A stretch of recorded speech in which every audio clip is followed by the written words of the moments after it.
Hey, welcome back here on Coastal Daybreak here on the talk station FM 107 and AM 1240. If you're like me, I always enjoyed watching Michael Guillen on TV and doing the science segments. It was always very educational, been a lot of fun, great storyteller. And he joins us now. His new book is called Amazing Truths, How Science and the Bible Agree. Dr. Michael Guillen is with us. Good morning, Michael. How are you? Hey, Ben, good morning. Can I tell you, nearly all the crew that we used to make our movie Little Red Wagon, I know we're not here to talk about that, came from North Carolina. Oh, really? So I'm absolutely thrilled to be talking to you this morning, brother. God bless you. Thank you for having me on the show. Well, thank you for being with us. And where are you today, by the way? I'm in Nashville, Tennessee right now, and the sun is just coming up. It's really, really beautiful. Yeah, we were just talking about how time zones are fairly wide, and here with daylight savings time, are you? I don't know. Are you in Eastern? Is Nashville in Eastern, or is that? No, it's Central. And you know what? I don't like it. The mornings were just getting light, and now we're back to dark mornings. And I have a 16-year-old that I got to take to school every morning, and it's hard getting him up in the dark. So yeah. I'm against this. Yeah, we call it daylight losing time here because yeah, that's perfect, Ben. Yeah, because everybody gets up early like that, doesn't like it. Yes, sir. Now, tell me about this book and maybe a little bit of background about your kind of epiphany that you had to understand how science and the Bible can coexist just fine. Look, real quick, Ben. I mean, I was born in East L.A., and I had this dream of becoming a scientist. Science was everything to me. I ended up at Cornell as a grad student, didn't believe in God. God wasn't even on the radar. It was all about science, science, science. And a funny thing happened to me on the way to Cambridge, where I ended up Harvard teaching there. I started learning about this profound beauty and order. And those words mean something to me, okay? Beauty and order to the universe during my graduate studies. And so I started wondering, well, where did this all come from? And the only answer science was offering me is, well, it was all one happy accident.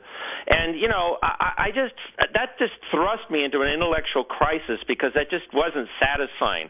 Well, at that point, remember, I'm not believing in God, so I don't have a dog in the fight.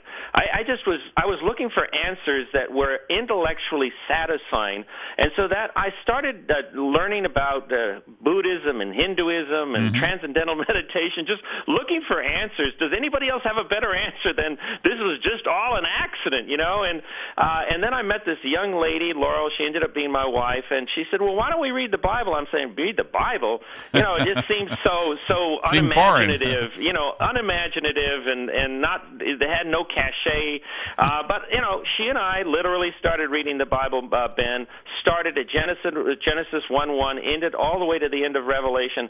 Listen, I never do anything halfway. I always do everything with both feet, and we took notes. It took us like 2 years, and that was a game changer for me because all of a sudden, especially in the New Testament, I started reading things that I had not read in any sacred literature, and I had never learned in any class that I took as a grad student, training myself to become a scientist, things about a God that existed out there who created the universe, who was not out to get us, or whom we could have a personal relationship with.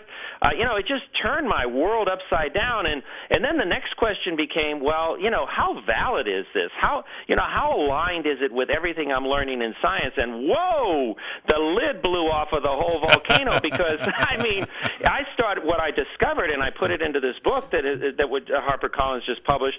What I found is that contrary to this gross misperception that science and the Bible are completely at odds, it's just the opposite, Ben. What I found is that the truths being discovered by modern science align perfectly with the truths promulgated in the Bible, and that for me has changed my life completely. Dr. Michael Guillen with us again, the book Amazing Truths, How Science and the Bible Agree. In that endeavor to read the Bible as a scientist, I'm impressed that you kept on after Genesis 2. Well, you know what? That might have been tough. For Laurel, that beautiful young gal, and she was a sorority gal, and I had no idea why she was hanging around with a geek like me because, believe me, if you could see me when I was a grad student, Ben, I had big hair, skinny jeans. I was a basket case. But I do believe in retrospect that God used Laurel really to rope me in. And I think that's so beautiful that no matter where we are in life, if we're lost in space, as I see that I was back then, looking for answers, just lost in space, very brilliant, very well educated, but lost in space, God reaches out to wherever we are, whether it's a drug addiction or whether it's a failed relationship. God reaches out out to us, and if we're just receptive enough to take him seriously and his word seriously, wow, he can change your life. He did mine. I think it's amazing. I wonder about people who grow up in that science world. They must learn some science history at some point in time, because it was people of faith that brought so many of great scientific precepts to light. Hey, listen, Ben, this book is very successful. Last time I saw it, still number one hot new release in Science and Religion according to Amazon. If I'm going to write a sequel, I want to write about what you just said.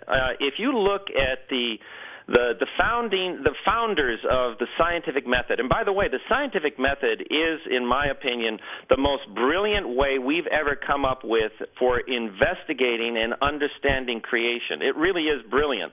We may not ourselves be always very brilliant, but the process is brilliant. And guess what? It was founded by men and women of enormous faith because they saw the scientific method as a way of investigating the creation by a God whom they believed in with everything they had. So I find it ironic now that there are certain segments of the population, it's a very minority, but it's very vocal, and the media gives them a lot of attention, who want you and me to believe that somehow science is in the business of trashing the Bible and relegating God to the heap of superstitious beliefs. Nothing could be further from the truth. In fact, they are like a very strongly married couple, and that's why I'm excited about this book. I really want everybody to read it, not because I want to sell books. For me, it's way beyond that. I've had a very successful career. I don't need that. I just want people to have their eyes open to the fact that science and the Bible are the ultimate power couple.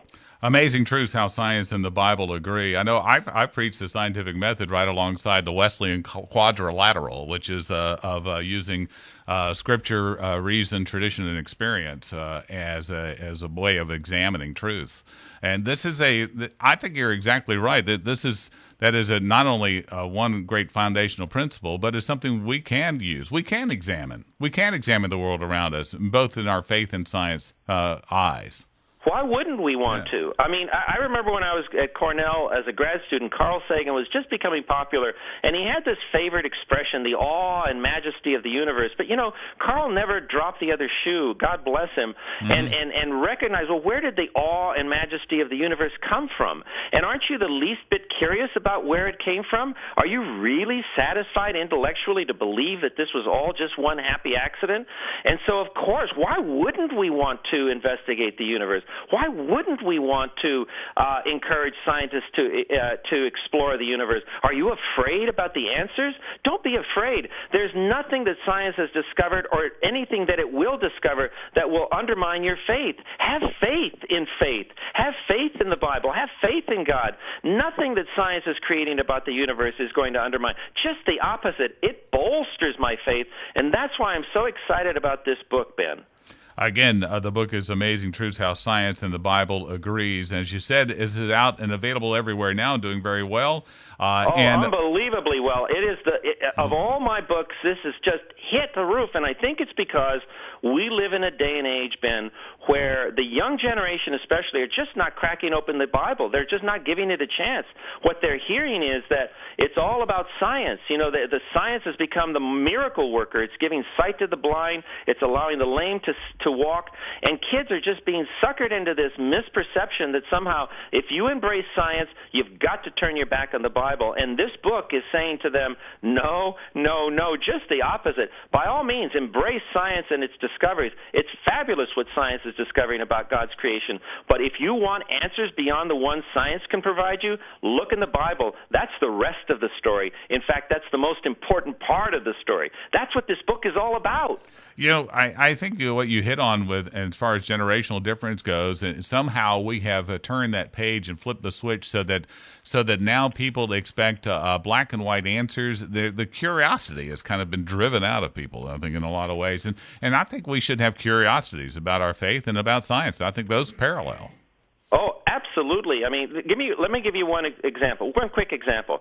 The Bible promulgates the truth that there is a vast unseen world out there, and that what goes on in that unseen world has enormous influence on our daily affairs, right? That's the truth. That's a truth that the Bible promulgates, right?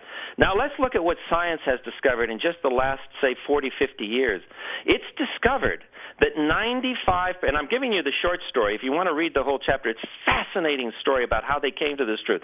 Science has now discovered that fully 95% of the universe is unseen. Mm-hmm. Unbelievable. Yeah, right. That it's filled with dark matter, dark energy, black holes, things that fundamentally we can't see, the quantum vacuum, parallel universes. So science is caught up with the Bible in terms of promulgating this truth now that the vast majority, 95, I'm not making this number up, this is the conclusion that modern science has come to, 95% of the universe, 95% of what's out there, Ben, is unseen. Boom! Here is one truth, and I have 10 of them in the book. Here is one example of a truth that both science and the Bible agree on. There is more to life than we can see. If you go about life saying seeing is believing, you're missing out on 95% of what there is to be known. Come on. I mean, that is amazing. That's why we call it Amazing Truths. Amazing Truths, How Science and the Bible Agree. Dr. Michael Guillen, and again, available everywhere now. And again, it's been a huge pleasure speaking with you, Michael, from Nashville, Tennessee. We thank you for being with us. And come back to North Carolina for another movie. Anytime, Ben. God bless you and your listeners. This is Coastal Daybreak here on the Talk Station, FM 107 and AM 1240.